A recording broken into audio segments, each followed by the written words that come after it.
तो दोस्तों, स्वागत है आपके अपने प्लेटफॉर्म सक्सेस कम्पिटिटिव क्यूज पे। हम लोग आज बीएसएससी सीजीएल को लेकर एक नया टॉपिक लाए हैं। उस टॉपिक का नाम क्या है? अशोक के शिलालेख। हम अशोक के आज शिलालेख के बारे में चर्चा करेंगे। प्रथम शिलालेख कौन था, कहाँ से खोजा गया है। तो चलिए हम आगे बढ़ाते हुए आगे चर्चा करते हैं। तो जब हम अखंड भारत की बात करते हैं तो अलग अलग जगहों पर अशोक का शिलालेख पाया गया है, जो बहुत सारे शिलालेखों में से एक है। 14 जगह पर पाया गया है।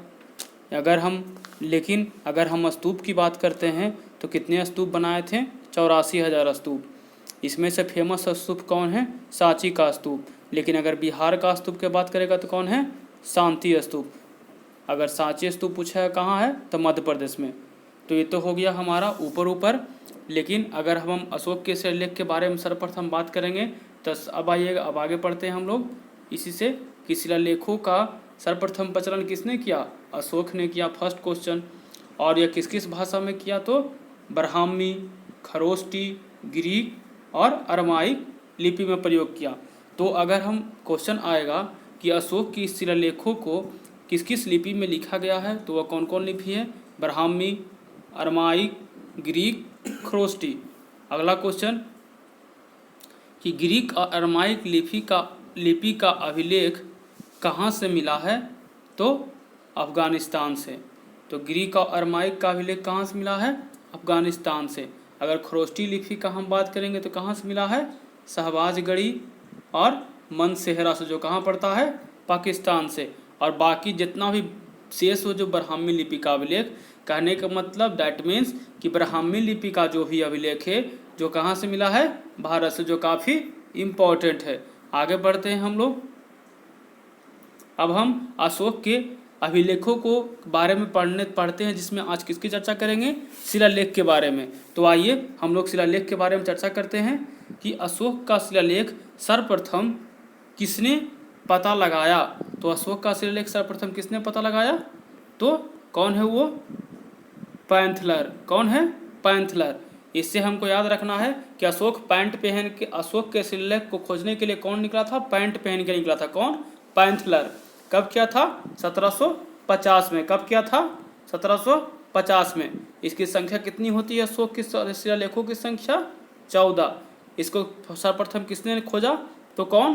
पैंथलर। कौन सी? पैंट पहन के। कौन पहन के? पैंट पहन के निकला।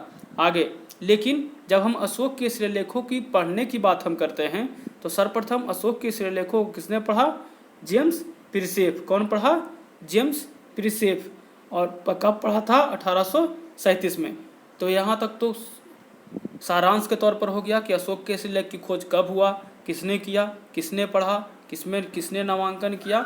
लेकिन जब हम अशोक के शिलालेखों को 14 जगह पर जो खोजा गया, 14 शिलालेख, जब हम उसकी वर्णन करते हैं तो आइए हम उसके बारे में चर्चा करते हैं कि प्रथम शिलालेख में किसकी निंदा की गई है, दूसरा शिलालेख में किसकी चर्चा किया गया है, तीसरा शिलालेख में किसकी चर्चा किया गया है। इसी तरह से हम लोग 14 नंबर शिलालेख तक पढ़ेंगे, जो कि बीएसएससी सीजीएल, बिहार दरोगा या बिहार के कोई भी एग्जाम या फिर एसएससी एग्जाम के लेकर काफ़ी इंपॉर्टेंट टॉपिक है। तो चलिए हम पहली शिलालेख के बारे में चर्चा करते हैं। फर्स्ट ऑफ ऑल, अगर हम पहला शिलालेख के बारे में जब हम सोचते हैं, जब हम विचार करते हैं, तो फर्स्ट मतलब को हम लोग क्या कहेंगे? इंग्लिश में 1 कहते हैं। जिस तरह से सेकेंड को 2, थर्ड को 3, फोर्थ को 4, उसी तरह से फर्स्ट में अगर हम बात करेंगे तो मन में हमारा क्या आएगा? इंग्लिश में फर्स्ट को क्या कहते हैं? इंग्लिश में 1। तो 1 मतलब क्या हो गया? 1 मतलब क्या हो गया? चलिए हम लोग यहाँ पर लिखते हैं। अगर हम पहला शिलालेख की बात करते हैं तो हम लोग इंग्लिश में क्या कहेंगे? फर्स्ट मतलब क्या होता है? 1 मतलब फर्स्ट मतलब क्या होता है? अरे यार, तो हम लोग चर्चा कर रहे थे पहला शिलालेख के बारे में। तो फर्स्ट मतलब क्या होता है? 1। तो 1 में कौन रहता है? पशु रहता है। तो जब हम पहला शिलालेख की बात करेंगे तो हमारे मन में इंग्लिश में आएगा पहला शिलालेख मतलब पहला का इंग्लिश 1 मतलब 1 में कौन रहता है? पशु। तो हम लोग को पहला शिलालेख याद हो जाएगा कि जब भी पहला शिलालेख की बात करेगा तो उसमें किसकी निंदा की गई है? पशु बलि की। जब हम दूसरा शिलालेख के बारे में आते हैं तो उसको इंग्लिश में क्या कहते हैं? 2। टू मतलब टूट, टू मतलब क्या होता है, टूट, टू मतलब क्या हो गया, टूट, मतलब टूटा क्या, तो पशु और मनुष्य का हड्डी, तो पशु और मनुष्य का जब हड्डी टूटा तो क्या हो जाएगा, उसमें हम चिकित्सा की व्यवस्था करेंगे। किसकी व्यवस्था करेंगे, चिकित्सा की, किसकी, पशु और मनुष्य दोनों की चिकित्सा। तो आइए दूसरा शिलालेख के बारे में हम लोग क्या सीखें कि दूसरा का मतलब होता है टू, टू का मतलब हम लोग दिमाग में क्या करेंगे, टूथ, टूथ मतलब टूट गया, क्या टूटा, पशु और मनुष्य का हड्डी टूटा, तो उसको क्या होगा, चिकित्सा होगा। तो हम लोग दो शिलालेख के बारे में पढ़ लिए। अब तीसरा शिलालेख के बारे में आते हैं। तीसरा का हिंदी इंग्लिश क्या होता है, थ्री, थ्री मतलब क्या होता है, मान लीजिए अस्थिर, थ्री मतलब अस्थिर होता है। तो अस्थिर कौन रहेगा, अस्थिर किसको नहीं रहने को कहा गया है, तो अधिकारी को। तो क्या हो जाएगा तीसरा नंबर, चलिए आइए हम लोग नीचे डिस्कस करते हैं। थ्री, थ्री की बात करेंगे, मतलब इसका मतलब हो, मान लीजिए अस्थिर, थ्री है, थीर है, एकदम अस्थिर है। तो थ्री जब शिलालेख की बात करेंगे तो इसका मतलब क्या हो जाएगा, अस्थिर। तो अस्थिर से क्या करेंगे, अशोक क्या कहा था अधिकारियों को कि अस्थिर नहीं रहना है, अस्थिर नहीं रहना है। तो अस्थिर नहीं रहना है तो क्या हो जाएगा, 5 वर्षों पर दौरा करना है। क्या करना है, दौरा करना। तो हम लोग तीसरा शिलालेख पढ़ रहे हैं कि अस्थिर नहीं रहना है मतलब 5 वर्षों पर दौरा करना। तो हम लोग आइए 3 शिलालेख तक पढ़ चुके हैं, अब हम नीचे पढ़ते हैं फोर्थ शिलालेख, मतलब चौथा शिलालेख। चौथा मतलब में डायरेक्ट हम लोग पढ़ लेंगे, क्योंकि देखिए सब चीज़ में कोई ट्रिक होता नहीं है, बस ये अपने हिसाब से बनाया गया है। तो चौथा शिलालेख में हम लोग डायरेक्ट पढ़ेंगे किसके जगह पर किसकी घोषणा किया गया, तो भेरी घोष के जगह पर धम घोष की घोषणा किया गया। किसकी जगह पर, भेरी घोष के जगह पर धम घोष की घोषणा किया गया। अब आगे बढ़ेंगे पांचवा शिलालेख पर। पांचवा शिलालेख के जब हम बात करेंगे तो देखिए 5 का इंग्लिश में क्या कहते हैं, 5 मतलब, चलिए हम लोग नीचे डिस्कस करते हैं। 5 शिलालेख का इंग्लिश में क्या कहेंगे, 5 को क्या मन में बैठाएंगे, फाइल, क्या बैठाएंगे, तो फाइल। तो फाइल में हम लोग क्या रखते हैं, किसी की नियुक्ति रखते हैं, या किसी की क्या रखते हैं, प्रमोशन रखते हैं। तो इससे हम लोग क्या कहेंगे, पांचवा मतलब क्या हो जाएगा, फाइल। तो फाइल में किसकी नियुक्ति करेंगे, धर्म महापात्रों की नियुक्ति। फाइल में क्या रखेंगे, किसी का कोई नियुक्ति रखेंगे, तो नियुक्ति रखेंगे, इसका मतलब क्या हो जाएगा, फाइल में पांचवा शिलालेख में क्या हो जाएगा, धर्म महापात्रों की नियुक्ति हो जाएगा। आगे छठा शिलालेख, छठा शिलालेख के बारे में हम लोग पढ़ते हैं। तो छठा का इंग्लिश में क्या कहते हैं, चलिए नीचे डिस्कस करते हैं हम लोग। छठा मतलब क्या होता है, 6 मतलब क्या हो गया, मान लीजिए शिक्षा, 6 मतलब शिक्षा।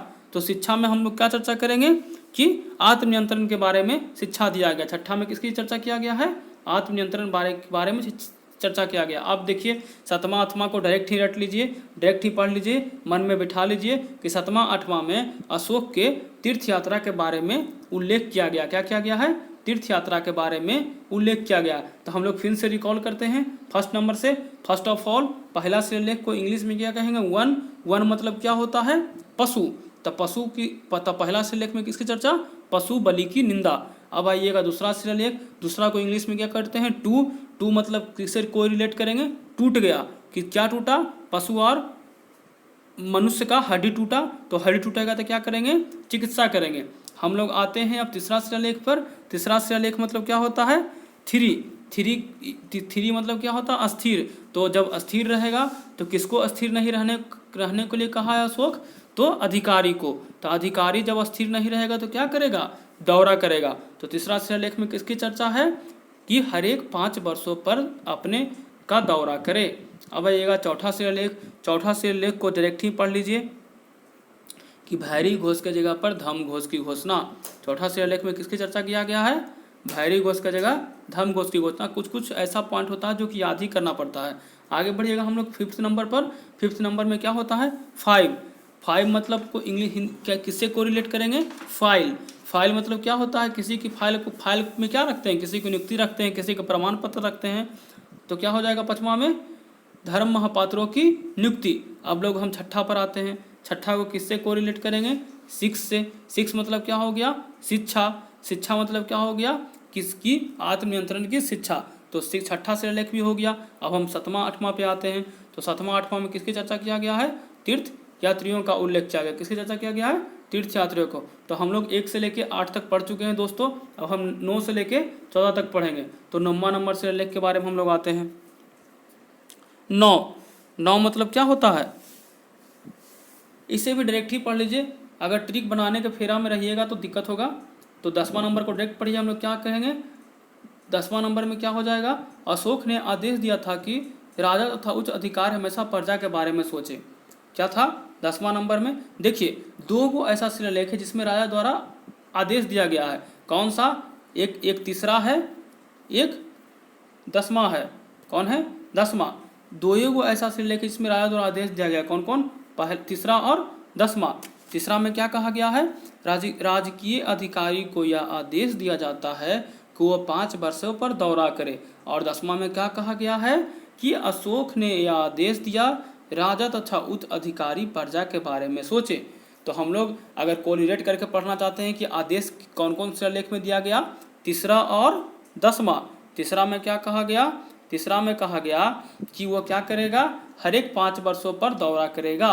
लेकिन 10वां में क्या आदेश दिया गया? कि उच्च अधिकारी प्रजा के बारे में सोचेगा। तो आइए हम लोग 11वां नंबर शिलालेख पर आते हैं। 11 नंबर भी डायरेक्ट ही पढ़ लीजिए, कोरिलेट करने की जरूरत है ही नहीं। धम्म की व्याख्या डायरेक्ट याद कीजिए कि 11 नंबर में किसकी चर्चा किया गया है? धम्म की व्याख्या। हम लोग 12 नंबर पर आते हैं। 12 नंबर में क्या होता है? स्त्री महापात्रों की नियुक्ति, जो कि सभी प्रकार के विचारों को उसका समान करेगा। तो देखिए स्त्री महापात्रों की नियुक्ति और एक और नियुक्ति किया गया था। तो हम लोग 5 और 12 को कोरिलेट करेंगे कि किस किस शिलालेख में नियुक्ति की बात किया गया है। तो 5 नंबर शिलालेख में किसकी नियुक्ति की बात किया गया है? धर्म महापात्रों की नियुक्ति की बात किया गया है। और किसमें नियुक्ति की बात किया गया है? तो 12 नंबर 2 जगह नियुक्ति की बात किया गया है। 5वां नंबर में किसकी नियुक्ति की बात किया गया है? धर्म महापात्रों की नियुक्ति। और 12 नंबर में किसकी बात किया गया है? स्त्री महापात्रों की नियुक्ति। इससे कोरिलेट करके पढ़ लेंगे। तो और हम लोग चलते हैं अब 13वां शिलालेख। काफ़ी VVI इंपॉर्टेंट VVI है ये 13वां शिलालेख। एग्जाम भी उससे काफ़ी इसी से क्वेश्चन आते हैं। 13वां शिलालेख के बारे में पढ़ते हैं। जो 13वां शिलालेख के बारे में किसकी चर्चा किया गया है? कलिंग युद्ध का वर्णन, जो काफ़ी एग्जाम पॉइंट ऑफ व्यू से इंपॉर्टेंट है। कलिंग युद्ध का वर्णन तथा उसके हृदय परिवर्तन का वर्णन किस शिलालेख में किया गया है? तो 13वां शिलालेख में। आगे 14 नंबर शिलालेख, जो हमारा शिलालेख का लास्ट नंबर टॉपिक है, लास्ट नंबर शिलालेख है अशोक ने जनता को धार्मिक जीवन बिताने के लिए प्रेरित किया। तो 14वां नंबर शिलालेख में किसकी चर्चा है? अशोक द्वारा जनता को धार्मिक जीवन बिताने के लिए प्रेरित कौन से शिलालेख में किया गया? 14 शिलालेख में। तो ये हमारे अशोक के प्रमुख कुछ शिलालेख हैं जो हमारे बिहार सीजीएल मेंस के लिए और बिहार दरोगा, बिहार कांस्टेबल या SSC का कोई भी एग्जाम के लिए काफ़ी इंपॉर्टेंट टॉपिक है। तो कैसा लगा दोस्तों आप लोग ज़रूर बताइएगा, कमेंट सेक्शन में लिखना ना भूलें और दोस्तों के साथ इस वीडियो को ज़रूर शेयर करें। धन्यवाद दोस्तों, जय हिंद।